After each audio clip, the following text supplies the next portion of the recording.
And we continue Friday night, the sports show, and a look at Riverina football and also Farrer football for this weekend. We have a look back at Riverina from last week, and what was a really interesting round of matches. Probably the result of the round was Collingully, who got up and beat Leeton Whitten and consigned Leeton Whitten to the bottom couple of position on the ladder. In fact, they're at the bottom because they have played 7 games, whereas the Narrandera Eagles have just played 6 games. So Collingully 17-12 beat Leeton Whitten 7-6. It's a 11-goal margin. And, there's real danger signs, I reckon, afoot for Leeton Whitten after playing last year's Bridge Grand Final, the Bridge season. Harper with 7 for Collingully and Perryman with 4. Perryman B. Harper, S. Small and J. Klemke and M. Klemke all in the better players. Wood and Darley 2 for Leeton Whitten. And Daly, Darley and Dryburr were the better players. For a disappointing Crows outfit. They haven't had the start to the season they would have wanted, but I tell you what, who has? It is the Mangalapar Cookadini United Eastlake Goannas 10-14-74 beating Turvey Park 3-11-29, and a big win at Mangalapar. Good crowd too for the locals there. They'd be pleased with their performance with Castles. Kicking 4, probably not his dominant effort, but he's been a magnificent player through the season for them. And Bloomfield a couple, while Keogh and Turnbull are better players, and Wallet with a couple for Turvey Park and Harris amongst their better players. Heading to across to Wagga and at Robertson Oval, 19-6, 120 for the Tigers. Narrandera 3-4-22. A tough day out for the boys from out west, and they had just a couple of good players in Hutchison and Grinter and Headington, whilst it was Morton with 8 and Ryan with 3 for the winners, and B. Morton, J. Cornell and F. Yates among the better players.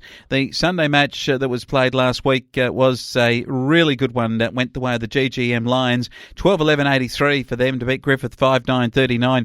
Griffith struggling down in the lower part of the table too. So a regulation win for the Lions, who are having a terrific season. Anderson with 3 and Corbett with a couple, whilst Martin, Walsh and Lander were the better players for the Lions, while Delves and Powell a couple apiece for Griffith, and Irwin and Cunnill were the better players on the day.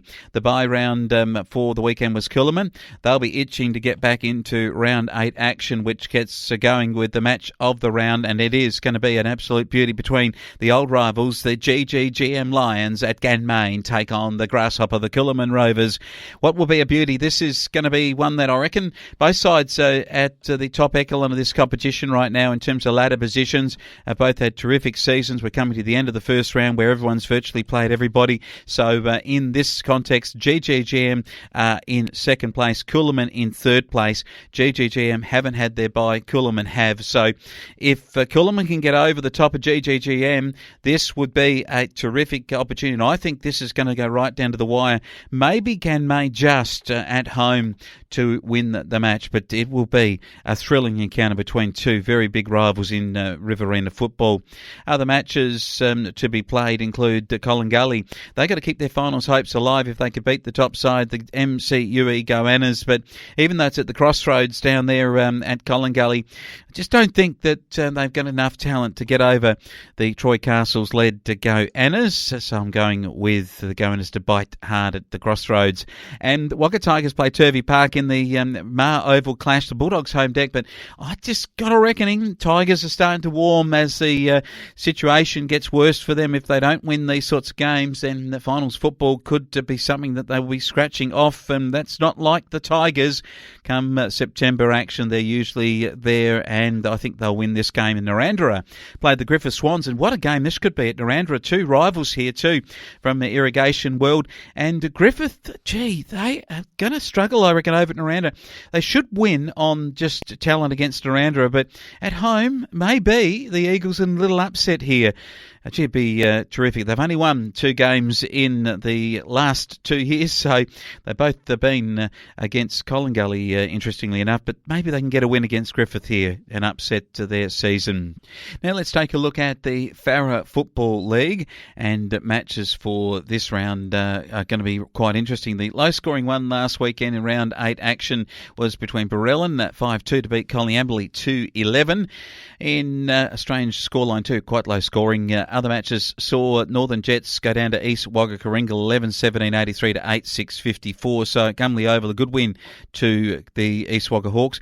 And then after that, it was North Wagga Saints 13-8, 86 to beat the Rock Yerrin Creek 8-9, 57. Probably not quite an upset, but it's a defining one for the two sides in the season. Kerrin booted his regulation 4 goals for the Magpies, and Hancock got a couple. Bierman, one of their better players, along with White, Kirkwood and Kerrin. But they'll be disappointed with dropping that one because they had a real chance early in the contest to get home, but this couldn't quite get their system right in the second half. A blitz by the Saints was too good in the end to win the points, Jordan, for the Saints. And finally, in last week's action in Farrer football, it was Charles Sturt University 10-13, 73 to Temora Kangaroos 6-16, 52. Leaving round 9 action to be played this week with the games having a look at them. And the first one is the Jets taking on the Colliamberley Blues. A long road trip for the Blue Boys, probably the longest one in the competition. And at Ardlethan, I reckon that the Northern Jets on their home deck win this comfortably. Mara take on the Barellan 2 Blues, heading north for the Mara Bombers, and they will win up there. And Charles Sturt University play East Wagga. I reckon the Hawks can get home here at Peter Hasty Oval. And the Rock Yerrin Creek, this is a must-win for them to keep that top 4 position at the Rock home deck.